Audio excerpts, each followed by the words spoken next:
What is happening, Carib Boys and girls? This is your boy Carib Boy with another Pokemon TCG video, and this is another local Pokemon TCG competitive tournament recap.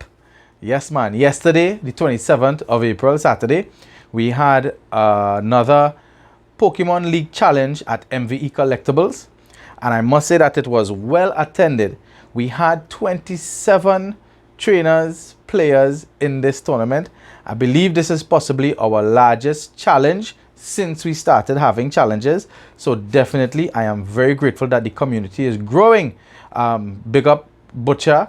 While during our game, we were chatting and playing, and we were really happy, you know, talking about how much the community has grown, the playing community that is, and we look forward to see where it is going. And I'm sure all the regular players in general probably feel the same way. I'm happy to see where it's going. Congratulations to the playing community and all our game stores. Everybody is working well to grow the thing, and you know, so hopefully the competitive scene will even get better and better as we go along. All right, so what to do first? I still have to give already meta. Let me give already meta here of the tournament. So this tournament here was a very interesting meta, looking at the meta and then looking at what made top 8, right? So we had 27 players, which means we had 5 rounds of Swiss into standings. There were no top cut, so you had to play your best in your 5 rounds and see how the rankings look at the end to see how, you know, you get through the thing.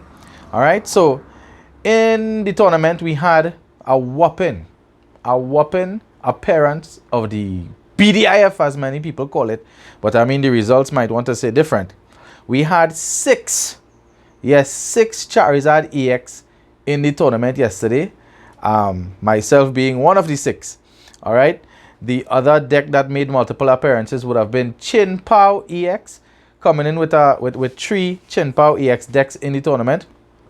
In the first round, there were 3 Chin Pao on one side versus 3 Charizard on the next side. The same match happened the same time in 3 different occasions. All right, so we had next in the meta a Great Tusk Mill. I believe Shekar Mirage played that. Big up Shekar. Yeah, we had so you had Iron Crown appearing a lot, but different modifications of or deck partners, secondary attackers in the deck. So you had a future box. I didn't get the list quite yet, but you know, it encompassed the Iron Crown and a varying amount of the future box, the future Pokemon. So there's future and ancient. So that was a 1 future box. A straight Iron Crown EX. I didn't get to see your face this one. Interesting. 1 Gardevoir EX. A Dialga V-Star, a straight Arceus, and an Arceus Giratina was in the tournament. We had a Snorlax block. Up inside it. Big up Firefox. I believe he was the player who played the Snorlax blocks, and real happy to see him in a tournament in person. Big up my brother there. We had our future hands. This includes Iron Crown, Iron Hands, and I believe the Baby Miraidon to power up things. So we had one of those in the tournament. We had a Scovillain EX, interesting deck there. We had a Tina Lost Zone. We had an Iron Valiant Crown. So this deck included Iron Valiant switching in and out, and Iron Crown there to boost up the Iron Valiant's attack. So interesting appearance there. We had a Spidops EX. Oh my goodness, and I faced this guy. Big up Mark Mungle. Push me to my limits. Item lock my tail. But anyhow, we go get that when I go through my rounds. Spidops EX. We had a Valiant Gengar. Another interesting deck here. Iron Valiant EX to switch in and out, and Gengar as an attacker. The Valiant does attack too in that deck. We had a Moon appearing there. A Moon. That is the deck with ancient box engine. I believe there's a Koraidon in there, maybe a one-off. There are the Roaring Moon, the baby Roaring Moon, and of course Roaring Moon EX there to wrap things up from the back and wrap up the game. We had the Golden Go EX up inside there, big up Shamil one time. And we had an Arcanine Charizard, I believe was a new player, playing something in like the whole essence of Pokemon there coming to fruition. Alright, so let me go next now how my rounds went. So as I said, 27 players.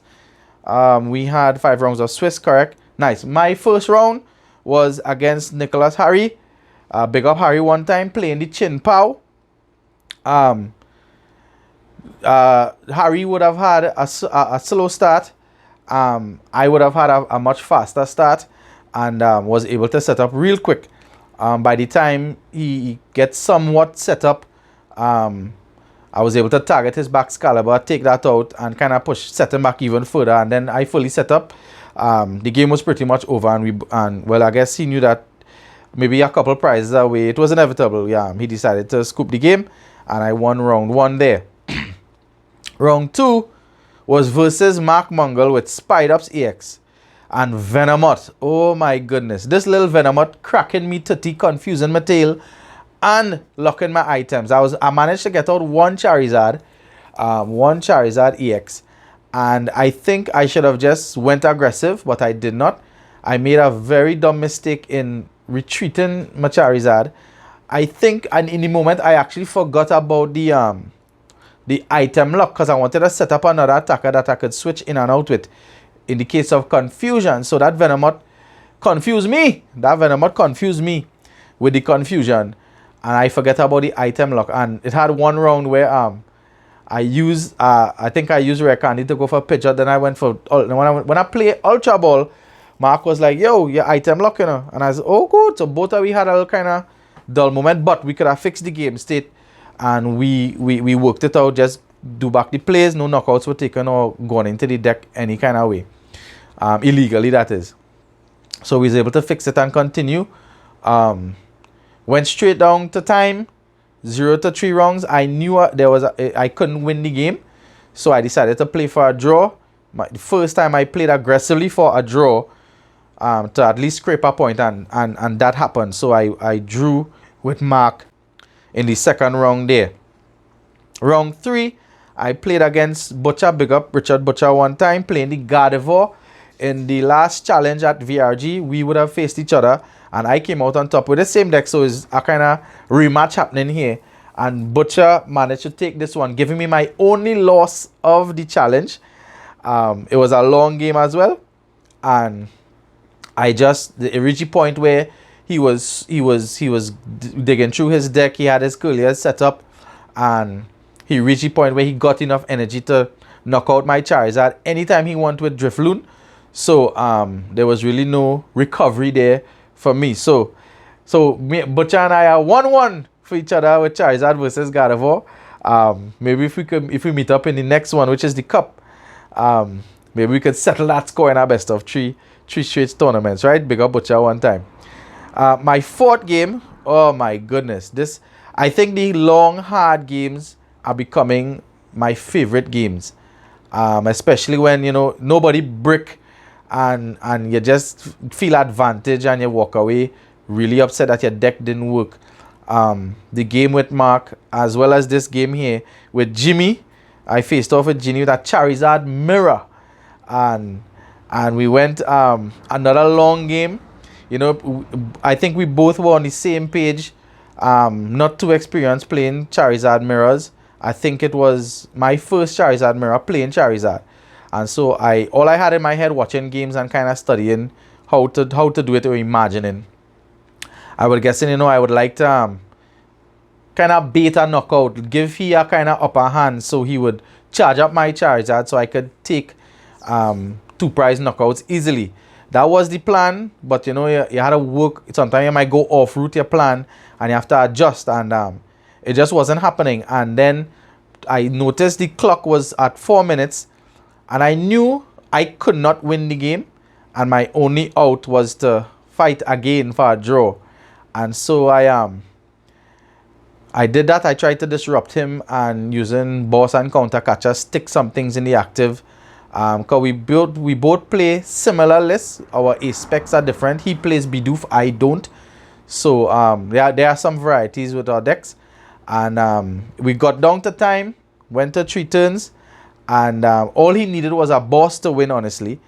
And little inexperience, other players were wrong, showing him how to really tin your deck, or some alternate options he could have take to tin the deck a little more, so he could have possibly pulled that boss to win the game.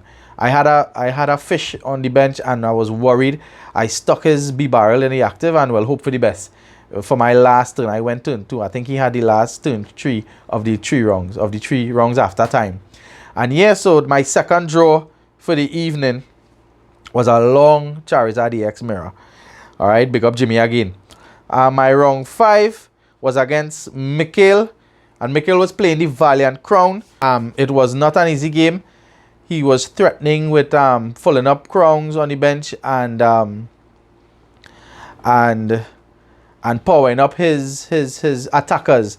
I'm trying to remember who the attackers were. I think he had some of the baby Miraidons, and his crowns were attacking, and his Valiant, I believe, was attacking as well. So it wasn't a easy win. Big up Mikhail, and I did actually came out on top. I believe we went to time and 3 rounds, but I would have won the game in I went last, so I would have won the game on that turn 3 after time. So it went down to the absolute last chance to win the game, and I end up getting the win. So I finished the tournament 2 wins, 1 loss, and 2 draws. In one hand, you might call the draws a win considering the situations that I was placed in, but then it's still not a win, and I end up placing 11th on the ladder, on the standings at the end. Not pleased, of course, not pleased. I'm trying. I have a goal for this season. I'm not trying to reach worlds or anything like that. I want to finish in the top rankings of the local ladder. Before this tournament, I was 7th. So I will see when this tournament update. I didn't receive any points this tournament, so I looking to see if anybody passed me, if I drop down, if I still 7th, if I drop to 8, if I out of top 8. There's only a couple more chances. I believe there's a challenge, a cup, and 2 challenges. So 3 challenges and a cup left, I think, for the season. I think the season closes at the end of June. So just a couple more chances to get some points to finish on top of the local ladder, which is my goal. So there you have it for Carib Boy's run in the tournament, not making top 8. And let me see who actually did make top 8 here. I have the list here. So we have placing 8th.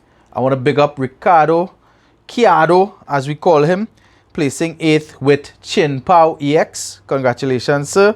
In 7th place, we have Lemuel Jackson. When Lemuel's name was called, the crowd gave a big round of applause. You know, very proud of Lemuel topping this challenge here. And Lemuel was playing Charizard EX, the only Charizard to make it in top 8. And the only Chin Pao as well from Kiado to make it to top 8. So 6 Charizard and 3 Chin Pao, and 1 of each make it to top 8. Big up Lemuel one time. Placing 6th, we have Ringus coming out 6th there with his straight Arceus deck. Big up Daniel Ringus. You know, congratulations, sir, making top. In 4th place, we have my brethren, my teammate, the pundit, Shiva Basdeo, taking 4th place, playing Arceus Giratina. Big up yourself, Shiva. We have the top 3 now. Joshua Fernandez, big up yourself, brother, playing the Future Hands. Future Hands making a high finish in this April challenge at MVE. Big up Joshua. In 2nd place, we have Brando coming in 2nd there with Dialga Vista. I still had to get my Dialgas, but you see Dialga doing good. I was making the right choice, but I don't have the cards. And taking this challenge, again, multiple challenge winner here. Big up, big up, big up, Shamil Ali taking first place with Golden Go EX. And as I was telling some people this morning, Golden Go EX is mashing up the place locally. Golden Go, and I could be mistaken, I open for correction, has taken 3 challenges and a cup. I'm sure it take 2 challenge. I'm not too sure about the 3rd challenge, but I believe it is 3 challenge total it take and 1 cup. Well, let we go with what I sure about. 2 challenges and 1 cup. Golden Go has been very consistent locally. Well, it was the same pilot who went in there.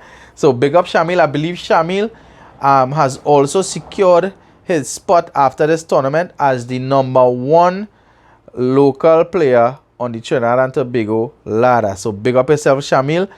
One more time, congratulations to everybody, the top 8. Congratulations to everybody who came out, the community, for making this one of, if not the largest challenge we've had. Really looking forward to the following cup, our last cup for this season, by the way. So this season we were able to pull off 2 cups. By next season, I am sure Victory Road Gaming is going to do consistent challenges. The community will come out and will be awarded to host league cups as well. So hey, so maybe as early as maybe the last quarter for this year, for the first quarter of the next season, that is, but the last quarter of this year, we may be having 2 cups per quarter, which will be an amazing opportunity for a local to just stay in Trinidad and make it to World Championships. And that is the goal. All right. So this is your boy Carib Boy with another tournament recap. If you like what you're seeing, you know what to do. Beat up that like button, bust a subscription. This is your boy Carib Boy, out again.